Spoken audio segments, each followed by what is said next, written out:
L'assurance vie ou le PER? On me pose très souvent la question. Et en réalité, ce sont deux outils essentiels, mais qui ne servent pas du tout les mêmes objectifs. L'assurance vie d'abord, c'est une épargne souple, disponible, on peut y accéder à tout moment, pour un projet, un complément de revenu à la retraite, ou pour transmettre à ses proches. Après 8 ans, la fiscalité devient très avantageuse grâce à un abattement annuel sur les gains. C'est un outil polyvalent et qui s'adapte à la vie. Le PER, lui, a été conçu pour un objectif précis, la retraite. Les sommes versées sont en principe bloquées jusqu'au départ à la retraite, sauf cas prévu par la loi, comme l'achat de la résidence principale ou les accidents de la vie. Là où le PER est particulièrement intéressant, c'est sur sa fiscalité immédiate. Les versements viennent diminuer le revenu imposable et si on est dans une tranche à 30%, à 41% ou 45%, l'économie d'impôt, elle est réelle. À l'inverse, l'assurance vie ne permet pas de déduire les versements. Son avantage se situe plutôt à la sortie. Alors, lequel choisir?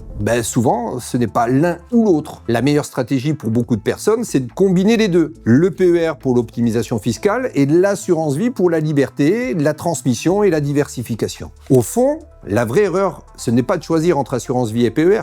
La vraie erreur, c'est de ne pas mettre une stratégie en place. L'assurance vie, c'est garder de la liberté pour demain. Le PER, c'est payer moins d'impôts aujourd'hui.